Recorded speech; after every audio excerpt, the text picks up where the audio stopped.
worked with a collaboration with our towns in the city of Rochester with their code enforcement units to make sure that the governor's New York State on pause order is enforced, and that comes with fines of up to $1,000. And so we've been working with our code enforcers, and we will enforce that code here in Monroe County to ensure that businesses that should not be operating are not operating, and that we are maintaining that proper social distance protocols that have been set forth by the state and the county.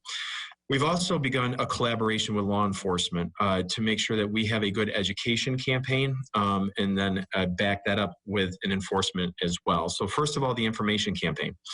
We have worked with our partners in Napier, Causewave, and many, many other partners around this community to put together a public service announcement campaign to really get this information out.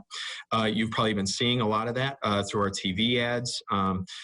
There's been social media, there's been billboards. This week, there will be advertisement campaigns going up on the buses, on buses, RTS buses, as well as lawn signs going up and things of that nature. We've partnered with FoodLink to put information about social distancing in the food distribution, and we've been doing a lot in terms of that effort with education. There's also signs going up at many of the county parks to remind folks to keep 6-foot distance. And as soon as the weather gets just a little bit nicer, we also have a stenciling program that is going to go out and actually delineate where are the 6 feet markers between people so that we can demonstrate how far folks really should be staying away from each other and keeping that proper distance, because right now the county parks are open. And I would like to keep it that way. I would love to see our parks continue to be open. So as the weather does improve and gets nicer, we can go out, get fresh air, and avoid cabin fever in our homes. But to do that, we have to be responsible. So we're going to be monitoring our parks, and our park staff is patrolling to make sure that we're doing that. We have seen some issues over the weekend of places in different parks. And so we're going to be keeping a very close eye on that. And if the social distancing efforts don't work, we will have to take that next step. But I'm really hoping that the community here can come together and we can keep the parks open as long as possible so you can enjoy that use. We've also partnered with law enforcement. Today, law enforcement will be receiving cards from us with information on COVID-19 and social distancing, so that if called to an area, they can engage the public and have that conversation about what is safe behavior and what is not. We've also worked with the 911 center to create a code so that residents who call 911 when they see a large gathering or something happening in violation of our social distancing protocols, they can engage with law enforcement, and we can start to track where hotspots are occurring around the county and be able to be more proactive in working in those areas to prevent those large gatherings from happening in the first place. So we have a 3-tiered approach here and a strategy to try to enforce social distancing, but the best enforcement really is for all of us to work together as a community, share information, and provide each other safe ways to engage and work together and be together, whether it be through Zoom sessions like we are right now, having this press conference, or through WebEx or things like that nature, and be able to do things remotely and have those conversations. That would be very important. The other thing that I wanted to discuss today was around school closures. This was obviously in the news over the weekend related to New York City and the state of New York, and so I'd love to be able to address that. Here, as we talked about, opening schools is always going to depend on where we are in the curve and how much longer we think we have until we come out of the on the other side. And the last thing we would want to do is reopen schools and then too early, and then have those schools become vectors for the spread of disease. So right now, the school closures are being reevaluated every 2 weeks on that basis. And a lot of folks I know are at home right now wondering, when will we go back to school? When will my kids go back. And while it's possible that schools will open again before the end of the school year, I do think it's unlikely. And we need to be preparing ourselves for the fact that that we need to be engaged in distance learning and remote learning at home. It's something that the schools and the teachers have been working extraordinarily hard at redefining the way they do their jobs to be able to teach and still educate students, even though those students are at home. And I know they're working hard. Just this past weekend, my daughter's third grade teacher made a surprise visit to our home and dropped off books and some treats and some Easter candy. It was a nice surprise visit to have, and I know teachers are doing that all over the county. And they're also learning to do it. They're also doing this in a way they've never learned to do. This is new to everyone. It's new to the teachers, and it's new to parents. It's new to students. So again, we need patience. We need to work together. We need to understand that this is new. We've never done this before, but we can do it. And I fully believe that we can transition to distance learning and online learning, but we have to work together and support each other. And so that's what we need to do. Now, reopening them, whose decision it is to reopen, it's very similar to how they were closed. When it became clear that we had community spread and wanted to get out ahead of this, we worked very closely in collaboration with the school superintendents and our county health department to make that decision that schools could be a vector for spread. And then we also worked with the state of New York to ensure that the 180-day requirement for schools to be open would be waived so that our schools could be closed. The governor, via an executive order, did issue that waiver on the 180 days, and schools were able to be closed under my declaration of a state of emergency. Reopening schools will be done in a very similar fashion. It will be a collaboration with the school superintendents and myself and the Commissioner of Public Health. And it will also be done in collaboration with the state of New York to ensure that the 180 days requirement continues to be waived, or so that when the schools are opened again, there's no financial liability to doing that. So this is a partnership that we have here. It was a partnership when the schools were closed. And again, it'll be a partnership in collaboration. I would expect and suspect that we would have county-wide when that decision is made. So my expectation would be not a district-by-district decision. This would be a community decision, because this is obviously, we're faced with a condition that doesn't discriminate based on geographic boundaries or anything like that. It's going to affect the entire community. So I wanted to be able to update you on those two things, and I'm happy to take any questions that you may have. Okay, well, we're going to start with Patty Singer from Minority Reporter, and Jennifer Lukey from WHEC will be next. Hi, Patty. Hi, Adam. Boy, this is 2 conferences in a row I've had to lead off here. It's not even. There you go. It's your lucky day. I'm more of a number 9 hitter here. So my first question is, it's about you. I mean, there's a lot of responsibility on you to keep the community safe. Mm-hmm. What are you doing for your mental health here while you're keeping the community safe? Well, Patty, thank you for asking. Nobody's actually asked me that before. Well, I am blessed to have an incredible team that I work with here. I have 4,500 coworkers who are working around the clock and are professionals, and I trust them. And so I have faith and confidence in them. We work together to do that. As far as my own personal life, my family is always number one to me. I go home to my 2 kids. They're 9 and 10 years old. My daughter just had her 9th birthday last week. And my wife is an educator from Gates Chili. And so we are as addicted to Netflix and binge watching as anyone else, and doing a lot of cooking and new recipes at home. But everyone needs to relax. And, the other thing that we do quite frequently is go for walks and check in on our neighbors. But I encourage folks, people say, you go outside, you see large gatherings, you see people getting together, and is that a good thing or a bad thing? It's bad that people are gathering and getting too close, but it's good to see people outside. You just have to keep that distance, because it's good to go for a walk. It's good for your mental health, and it staves off that cabin fever that I think too many of us have. So there was an issue, over the weekend, in the city with that large gathering for the vigil. There are a lot of people who are struggling with mental health, living alone, and don't have the resources. What do you see that is happening to the collective mental health as we go through this, and how is that affecting the inability to social distance? What's more important, our mental health, our social distancing.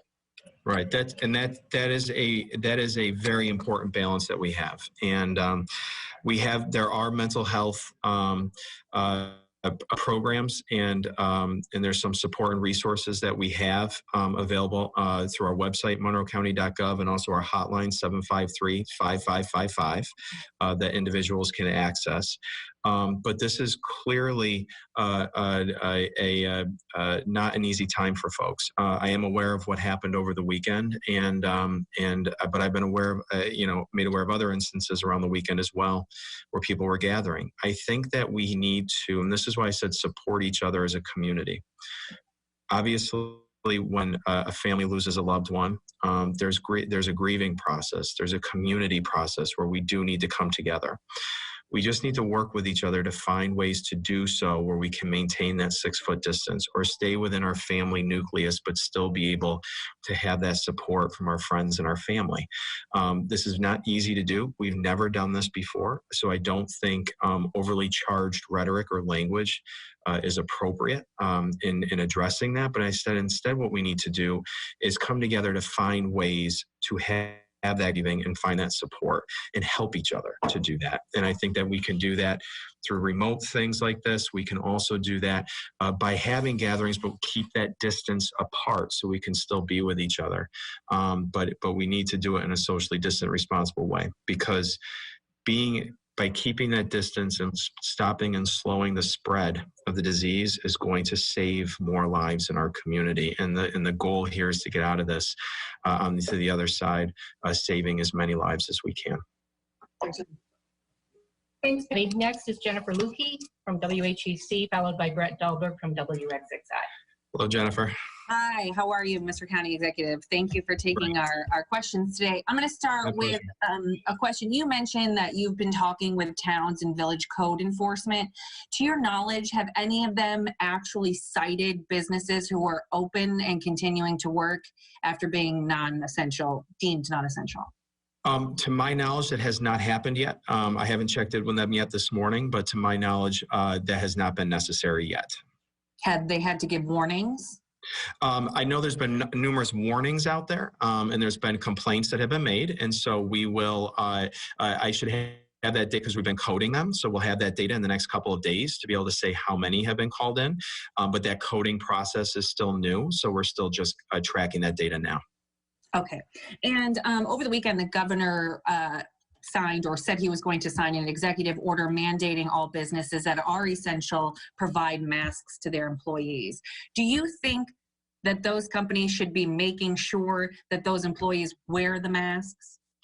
I think that, and like I said a week ago, I think universal masking is the right to do. And I would strongly encourage everyone in this community to wear a mask when they're out in public. And that includes when engaging in an essential business. And I think that also includes our essential businesses being responsible in masking their employees. So I do think that everyone should, as a point of personal responsibility, because remember the purpose of wearing a mask. When you're wearing, unless you're a healthcare professional, you have a really well-fitted mask.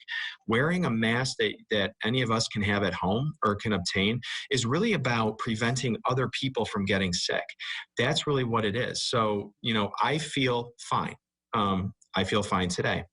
But am I a carrier of the virus, or do I currently have COVID-19? I may be asymptomatic. And so when I go to Wegmans, as I did over the weekend, I wore a mask because I don't want to infect anyone else around me. And I don't want to be a vector for the spread of that disease. So I think it's a socially responsible thing to do is for everyone to wear a mask. And so I applaud the governor's executive order that he's issuing, and I would strongly encourage that everyone follow the order, but that everyone who's out in the public and interacting with other people should wear a mask. Thank you, Jennifer. Brett Dahlberg from WXXI, followed by Dan Schreck from Virginia. Hi, Adam. Thanks. You're welcome. Am I understanding right that the fines are only for businesses, that individual people or groups of people are subject to education, but not actually an enforcement action? Correct. So right now, businesses are subject to fines. Individuals right now are subject to education and disbursement orders from law enforcement.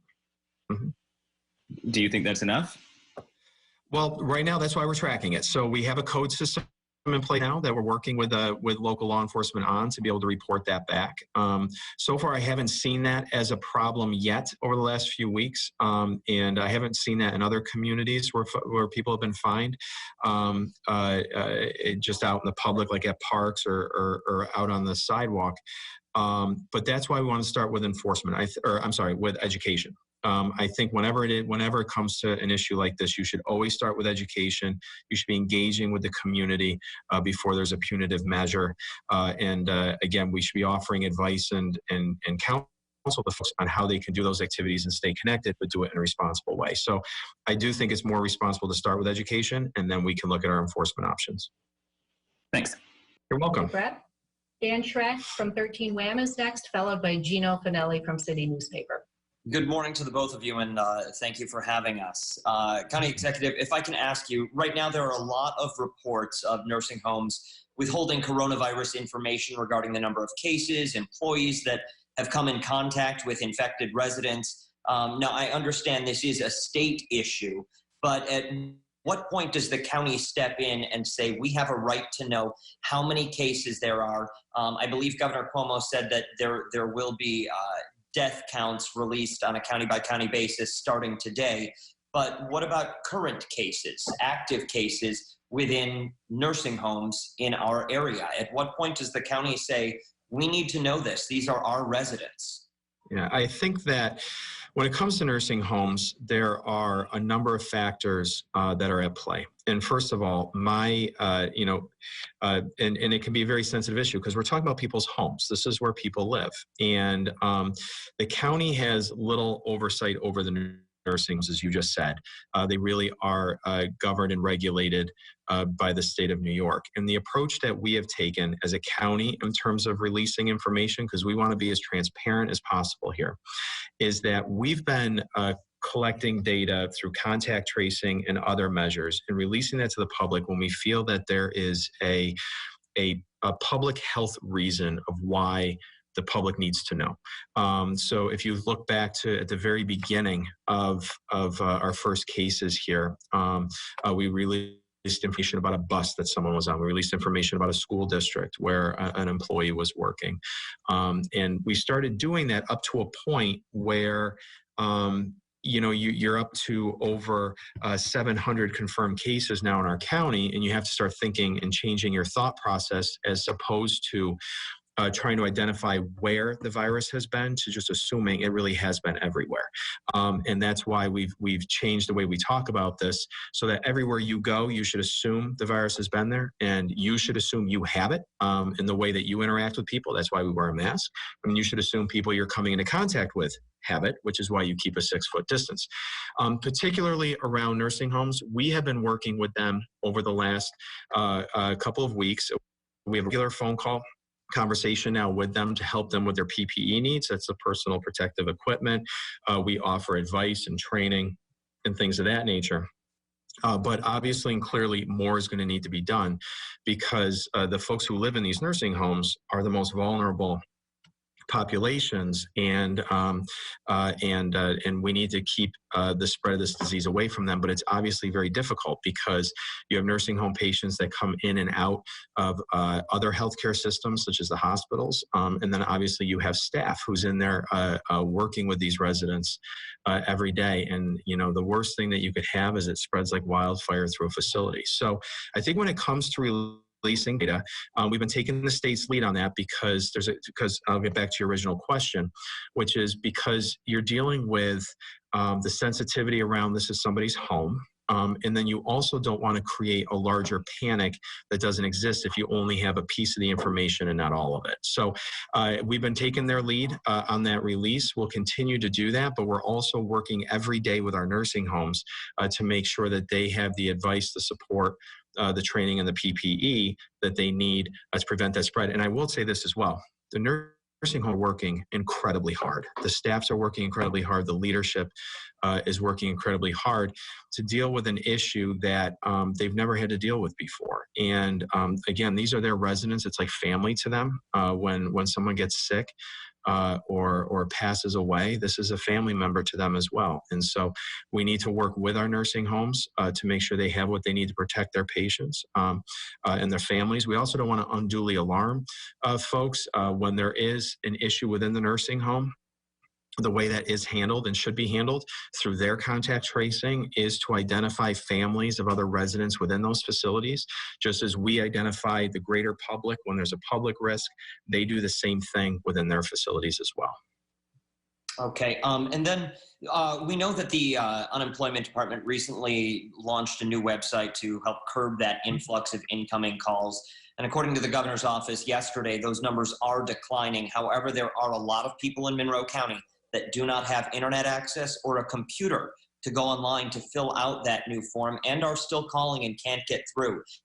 Is there a plan in place in the county to help those that are financially struggling fill out those forms online?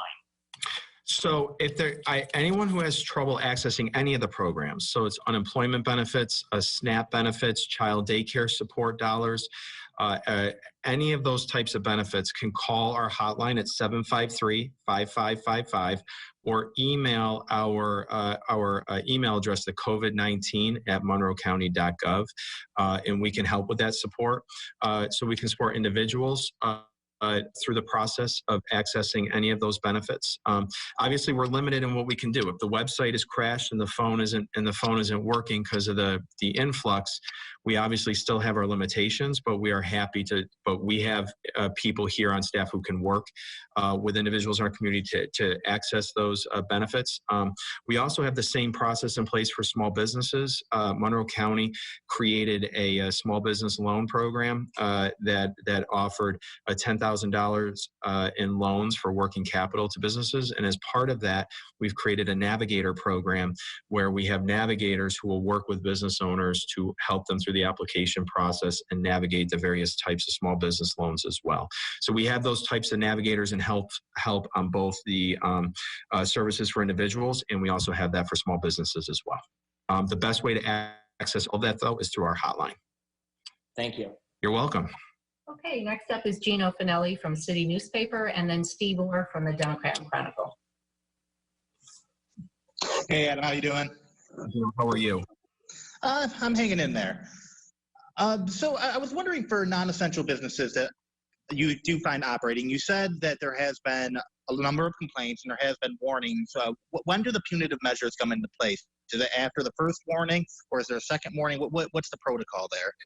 Well, it does depend on the situation. So what I would say is generally we do education first and then enforcement second. You know, that would be the steps that law enforcement would take.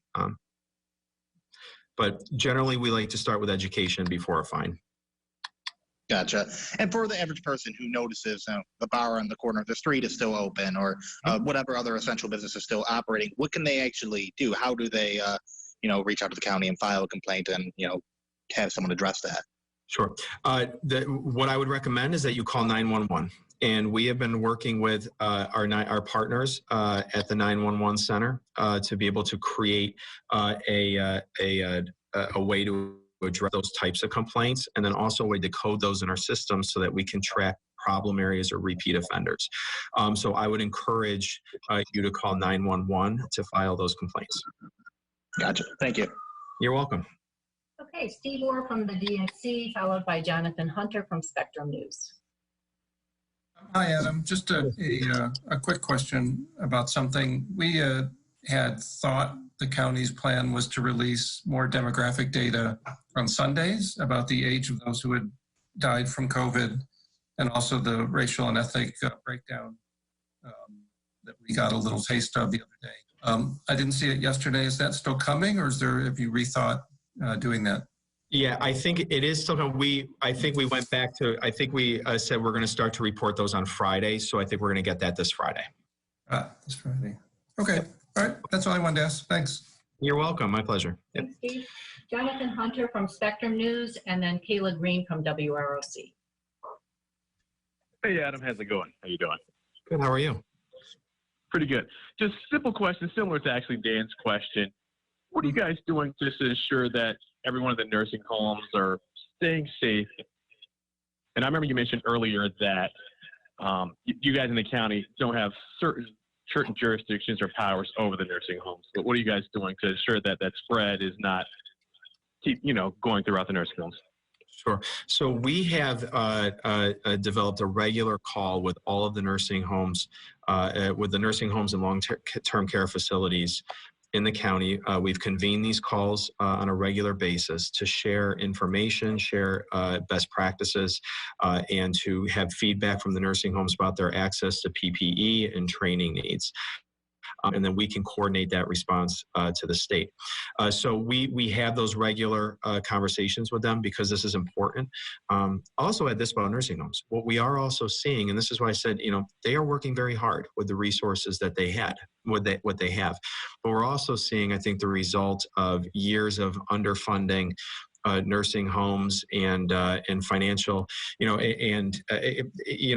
you underfund a system for so long, you start to run into problems, and those problems are going to be staffing, equipment, things like that. And those are things that we're now address in the middle of a crisis, and it's very difficult. The county runs a nursing home at Monroe Community Hospital. We deal with those same issues of making sure we have enough staff who can be there, because once a staff member becomes sick and they can't come to work, that's a problem. And so we have to keep good staffing levels, but then also with your personal protective equipment. Everyone does not sit on a stockpile. There's no funding for that, and that was never viewed as a need for years and years in the lead up to this. And so I think this is going to change long term when you talk about what a life-changing event this is, and a structural changing event. How the healthcare system has responded to this through our hospital systems, our nursing homes, our long-term care facilities. A lot of this is going to change, even on the county, when it comes to how much we have. I've said many times, we have a supply of a lot of equipment, but we don't have a stockpile. And I think that a lot of healthcare institutions are seeing that same thing. So this is going to have dramatic changes, I think, in the way we go forward for years to come. Do you have a follow-up, Jonathan? I do not. Thank you. All right. Thank you, Jonathan. Yeah. Kayla Green from WROC is our last question today. Hi, Kayla. Hi, how are you? It's nice to see you. Nice to see you too.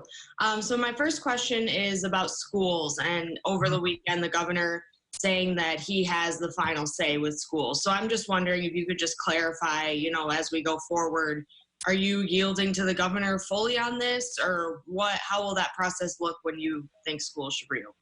Sure. That's an ongoing conversation, and it's a collaboration. The reason is because local school districts are charged with making decisions about whether they open or close schools. Here, we made that decision to close them as a collaboration, as a community. So I was on that phone call talking with the school superintendents and the heads of each of the BOCES 3 weeks ago to make that decision.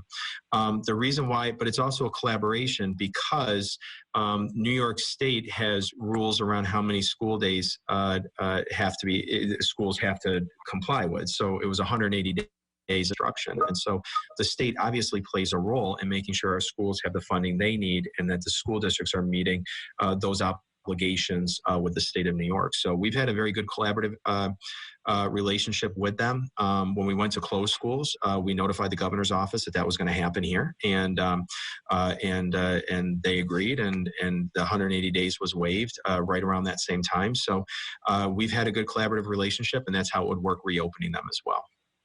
Okay.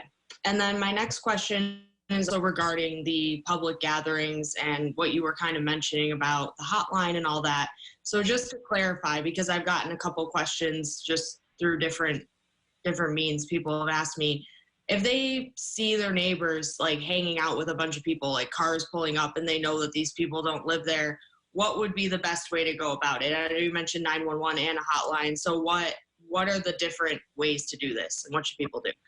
So what I would recommend when you see large gatherings like that, you see gatherings really anywhere around the county that are breaking those rules, you should call 911.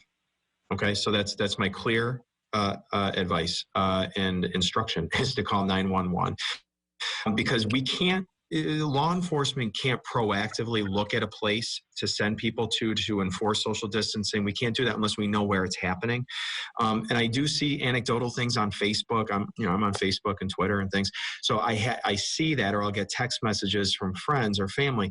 But unless it goes through those 911 channels, there's a lot of anecdotal after the fact evidence. And so what I'm interested in, you're always going to have one-offs, but what I'm interested in is finding out where are the areas that have repeated violations of that social distancing protocols, so that we can send law enforcement to be able to educate and be able to break that up.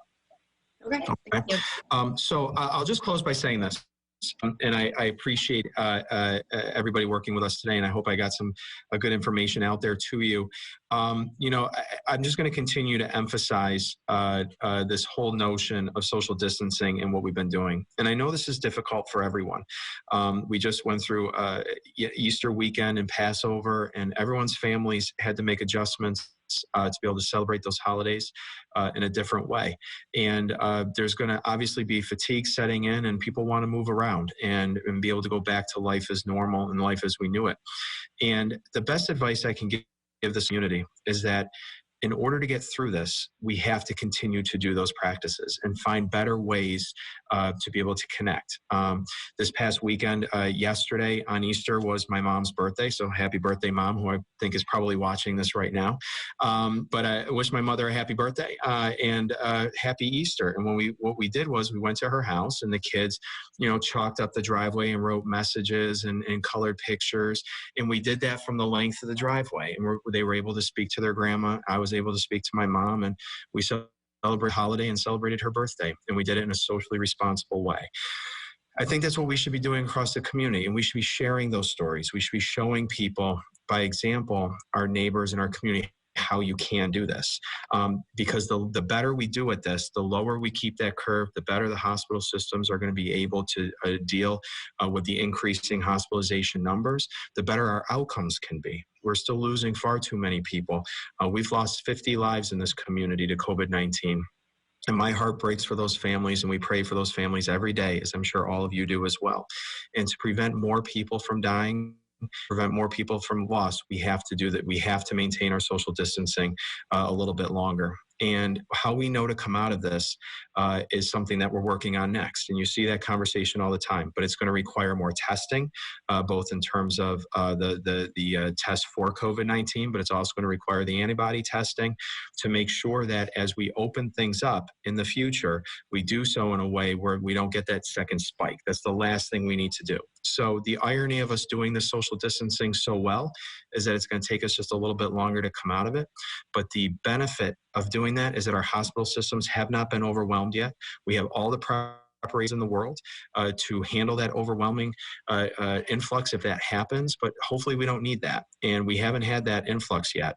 But the irony of doing such a great job is it's going to take just a little bit longer to come out of this on the other side. So I'm asking you to work with me. I'm asking you to work together as a community. And I have all the faith and confidence we are going to come out of this on the other side a strong community. And we're going to do it by working together. So thank you all very much. I appreciate this. Thank you.